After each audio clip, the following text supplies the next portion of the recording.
कहते हैं दिल्ली दिल बरों की है, दिल जलों की है। कहते तो ये भी हैं कि दिल्ली दिल फरेबों की भी है। और लकी यानी कि लक्ष्मण लाल अग्रवाल में ये सारे गुण मौजूद थे।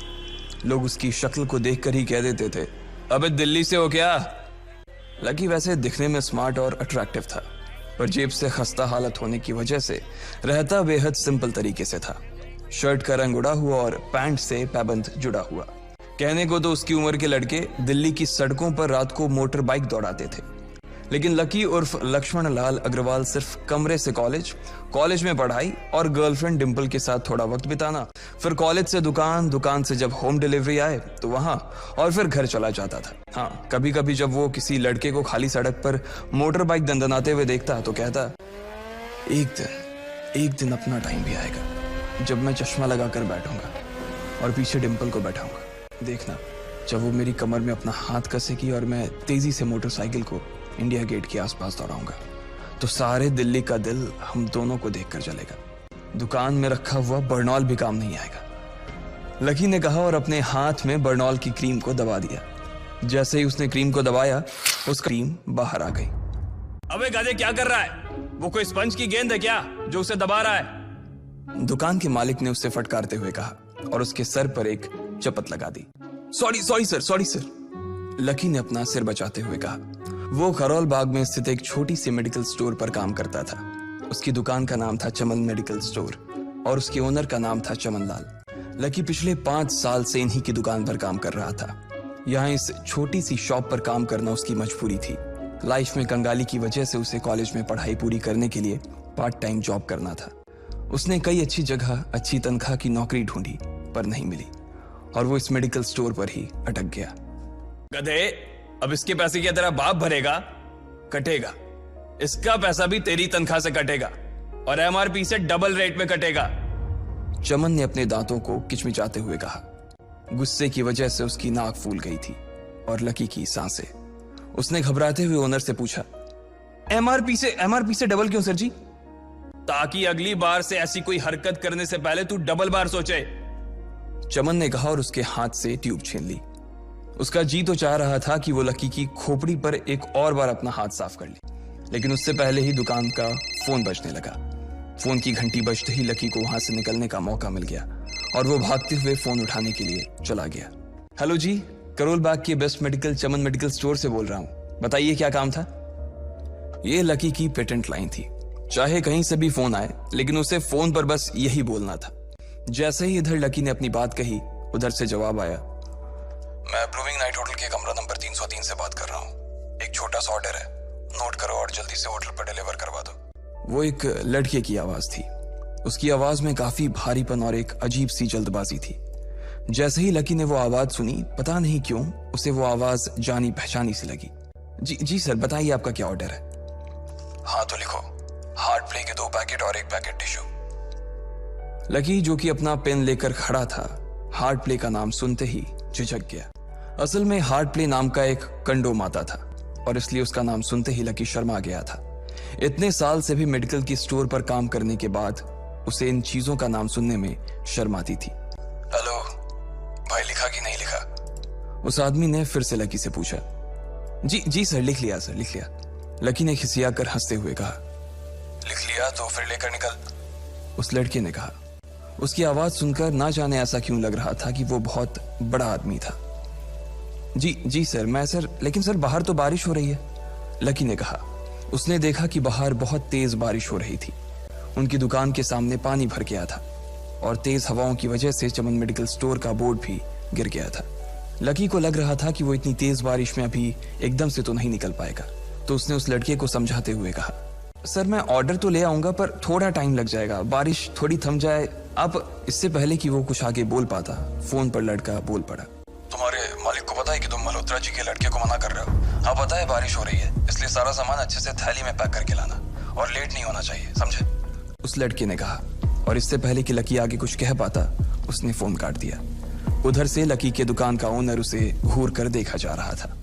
लकी के हाथ में पेन और पेपर देखकर ही वो समझ गया था कि उसके पास कोई ऑर्डर आया था। आज वैसे भी इतनी बरसात होने की वजह से सुबह से इक्का दुक्का ग्राहक ही दुकान पर आए थे। ऐसे में उसकी दुकान का मालिक एक भी ऑर्डर को छोड़ना नहीं चाहता था। वो लकी को देख रहा था और लकी बारिश की ओर देख रहा था। बारिश का बहाना नहीं चलेगा, जाना पड़ेगा। चमनलाल ने कहा।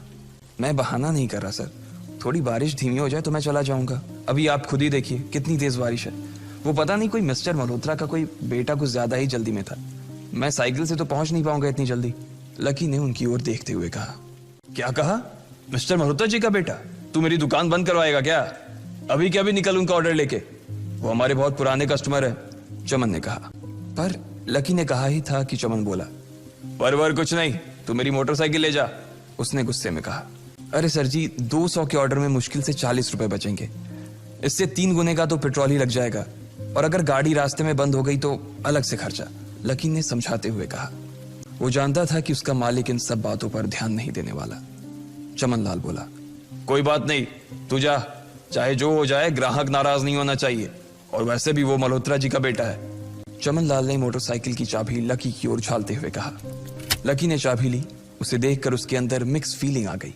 एक तो वो बहुत खुश हुआ कि बड़े दिनों बाद बाइक चलाने को मिलेगी, पर वहीं दूसरी तरफ दुखी इसलिए हुआ कि बाइक मिली भी तो ऐसी तेज बारिश में, अगर खराब हो गई तो इसकी चपत भी उसके सिर पर ही पड़ेगी। वो मुंह लटकाकर रेनकोट और हेलमेट पहनते हुए वहां से निकल गया। बाहर आकर बाइक को देखा तो लकी ने मन में सोचा, चलो ठीक है, जो होगा देखा जाएगा, कम से कम बाइक तो चलाने को मिल रही है। दरअसल लकी इतने साल काम करने के बाद भी अपने लिए एक मोटरसाइकिल नहीं ले पाया था। लकी की तनख्वाह ही इतनी भर थी कि सिर्फ उसके कमरे का किराया, उसकी साइकिल में डालने वाली हवा का खर्च, बिजली पानी का बिल और डिम्पल के साथ महीने में 1-2 बार बाहर खाने का खर्चा ही निकल पाता था। उसे डिम्पल की कही बात अक्सर याद आती थी। लकी, अगर अगले 2 महीने में तूने बाइक नहीं खरीदी ना तो मैं तेरे से ब्रेकअप कर लूंगी, देखना। असल में डिम्पल को लकी के साथ बाइक पर घूमने की बड़ी तमन्ना थी। लकी की इस उजाड़ जिंदगी में एक वही तो थी जिसके लिए जिंदा रहने को उसका जी चाहता था। जब भी वो उससे बाइक की बात करती तो लकी डिम्पल की इस बात को हंसकर टाल देता था। वो अपने मन में इस बात को अच्छे से जानता था कि डिम्पल उससे बहुत प्यार करती थी और वो उससे कभी छोड़ कर नहीं जा सकती थी। वो दोनों एक दूसरे में ऐसे घुले मिले थे जैसे बादल बरसात में घुल जाती है। लकी को डिम्पल बहुत पसंद थी और वो उसके लिए दुनिया जहां की खुशियां खरीद कर ला देना चाहता था। वो चाहता था कि एक दिन वो डिम्पल को प्लेन में बैठाए, लेकिन उसके ये सब ख्वाब इस कम तनख्वाह की नौकरी की वजह से कभी पूरे नहीं होने वाले थे। पर आज उसके पास एक मौका था। वो डिम्पल को अपने साथ इस बारिश में राजपथ घुमाना चाहता था। वो उसे दिल्ली दिखाना चाहता था। चमनलाल को देने के लिए उसने पहले से ही बहाना सोच रखा था। बस जल्दी से वो ये डिलीवरी देकर सीधे डिम्पल के पास ही जाने वाला था। उसने होटल ब्लूमिंग नाइट के बाहर मोटर बाइक पार्क की और सीधे होटल के अंदर चला गया। लकी ने रिसेप्शन पर पहुंचकर नमस्ते करते हुए रिसेप्शनिस्ट को बोला, जी मैं चमन मेडिकल स्टोर से आया हूं, रूम नंबर 303 का ऑर्डर था सर। रिसेप्शन पर खड़ा आदमी उसके हाथ में काली थैली को देखकर समझ गया था कि उसमें क्या था और वो मंद ही मंद मुस्कुराते हुए बोला, 3rd फ्लोर पर है, लिफ्ट से चले जाओ, रेनकोट यहीं उतार देना। जैसा उस आदमी ने कहा लकी ने ठीक वैसा ही किया और लिफ्ट में चढ़ने के कुछ ही देर बाद वो 3रे माले पर पहुंच गया था। वो रूम नंबर 303 के बाहर पहुंचा और उसने डोरबेल बजाई। जैसे ही दरवाजा खुला लकी ने थैली आगे बढ़ाते हुए कहा, नमस्ते, मैं चमन मेडिकल स्टोर से लकी, ये आपका। इससे पहले कि लकी आगे कुछ कह पाता उसकी आंखें फटी की फटी रह गई थी। उसने अपने सामने जो देखा उसके बाद उसे ऐसा लगा कि बंद छत के नीचे भी उसके ऊपर आसमान से आकर एक जोरदार बिजली गिर गई थी। उसके सामने एक लड़की खड़ी थी। वो लड़की और कोई नहीं बल्कि उसकी गर्लफ्रेंड डिम्पल ही थी। उसने एक पर्पल कलर का नाइट गाउन पहन रखा था। उसके काले घने बाल गीले थे और उसने उन्हें अपने कंधे पर फैला रखा था। उसकी खुशबू से ही ये चीज साफ पता चल रही थी कि वो अभी अभी नहा कर आई थी। डिम्पल, तुम यहाँ क्या कर रही हो? लकी को अपनी आंखों पर विश्वास ही नहीं हो रहा था। उसने 2 बार अपनी पलकें झपका कर देखा, लेकिन दोनों बार ही उसे अपने सामने डिम्पल ही नजर आई। तुम यहाँ क्या मेरा पीछा करते हुए आए हो लकी? डिम्पल ने उल्टा उसी के ऊपर पलटवार करते हुए कहा। लकी को देखकर उसके दिल की धड़कन भी तेज हो गई थी। उसे उम्मीद नहीं थी कि लकी यहाँ आ जाएगा। उसने ना तो सुबह से उसे फोन किया था और ना ही उसके मैसेज का कोई जवाब दिया था। वो अपने मन में सोचकर बैठी थी कि वो अगले दिन खुद ही उससे मिलकर बोल देगी कि उसकी तबीयत खराब थी। डिम्पल बेबी, क्या हो गया? किससे बात कर रही हो? अचानक से एक गबरू जवान सा लड़का दरवाजे के पास आकर खड़ा हो गया था। उसने बनियान पहन रखी थी। लकी उसे पहचान गया था। साले राहुल के बच्चे, तेरी हिम्मत कैसे हुई मेरी डिम्पल को हाथ लगाने की? लकी ने जैसे ही राहुल को देखा उसके तन बदन में मानो आग सी लग गई थी। वो उसे इस वक्त इतना बुरा मारना चाहता था, इतना बुरा पीटना चाहता था जिसकी कोई हद सीमा नहीं थी। लकी जिस कॉलेज में पढ़ता था, राहुल और डिंपल भी उसी में पढ़ते थे और वो कॉलेज राहुल के फादर का ही था। डिंपल ने राहुल के पिता की एक कंपनी में जॉब पकड़ ली थी और राहुल उस पर बहुत लाइन मारता था। लकी ने 1-2 बार डिंपल को उससे दूर रहने के लिए भी कहा, लेकिन डिंपल ने उसे ये कहकर टाल दिया था कि वो सिर्फ अच्छे दोस्त थे। आज भी इससे पहले कि वो आगे बढ़ता, डिंपल उन दोनों के बीच आ गई। रुक जाओ, डिंपल ने गुस्से में कहा और लकी के सीने पर हाथ रखकर उसे रोक दिया। लकी लंबी सांसें ले रहा था और कुछ ही सांसों के बाद उसका गुस्सा शांत हो गया। अब डिंपल के पास भी छुपाने के लिए कुछ नहीं था, इसलिए उसने लकी से कहा, लकी, आज से तुम्हारा और मेरा ब्रेकअप? लकी के पैरों के नीचे से जमीन खिसक गई थी। उसकी आंखें नम हो गई। लकी को उसकी बातों पर विश्वास नहीं हो रहा था। उसने डिंपल की ओर देखा और बोला, डिंपल, हम पिछले 1 साल से एक दूसरे के साथ हैं और तुम हो कि मुझसे ब्रेकअप करना चाहती हो? अरे मैं तो तुम्हारे लिए नई बाइक लेने वाला था। चल रहने दे, आज ही याद आई है तुझे बाइक की। अरे तेरे पास मुझे बाहर घुमाने के लिए, खिलाने पिलाने के लिए पैसे तो है नहीं। तू कहां से लेगा बाइक? और अगर ले भी लेगा तो उसमें पेट्रोल कहां से डलवाएगा? तेरी 8,000 रुपए महीने की नौकरी, उसमें होगा ये सब? लोग हंसते हैं मेरे ऊपर जब मैं सरोजनी में तेरे साथ घूमती हूँ। मैं ऐसी लाइफ नहीं जीना चाहती लकी। मैं तेरी तरह गरीब नहीं रहना चाहती। तूने मुझे फंसाया था, उल्लू बनाया था तूने मुझे, इसलिए मैंने राहुल से मैचअप कर लिया है। आज से यही मेरा बॉयफ्रेंड है। डिंपल ने गुस्से में कहा। अच्छा, तो बेबी ये है तुम्हारा वो बेकार सा एक्स बॉयफ्रेंड? राहुल ने पूछा और डिंपल के बगल में आकर खड़ा हो गया। फिर उसने लकी के हाथ से थैली उठाई और उसमें से हार्ड प्ले का पैकेट निकालकर उसे चिढ़ाने के लिए उसे हवा में लहराने लगा। बाप रे, इससे बदकिस्मत इंसान इस दुनिया में और कौन होगा? राहुल ने उसकी टांग खींचते हुए कहा।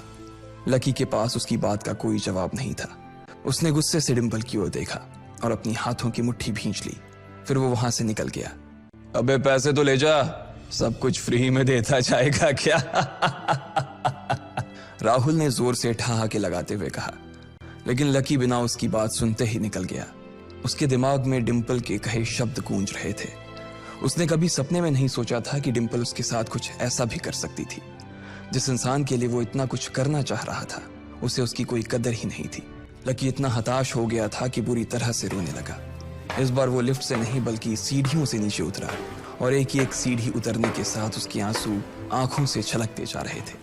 जब उसकी आवाज सुनकर कुछ लोग अपने कमरे से बाहर आए तो लकी ने तुरंत अपने आंसू पोंछे और तेजी से वहां से भाग गया।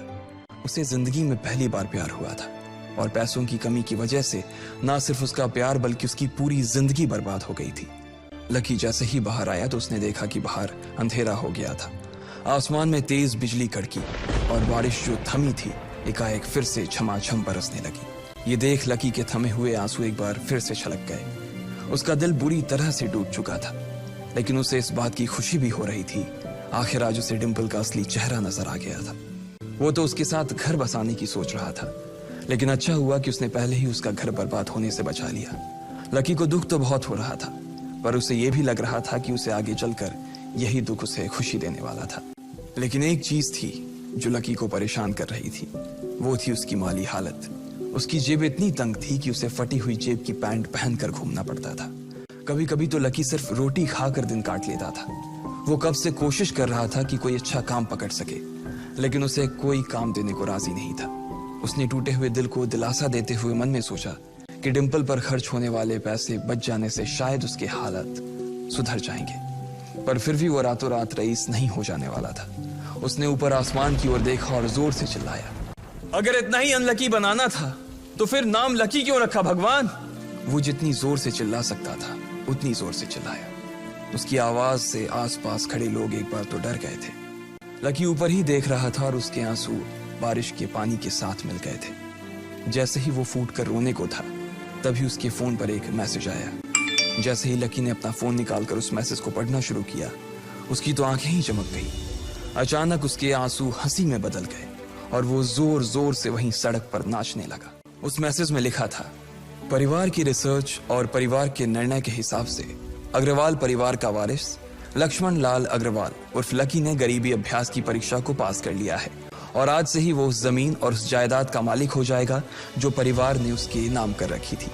ये एक ऐसा मैसेज था। आखिर कौन था लकी?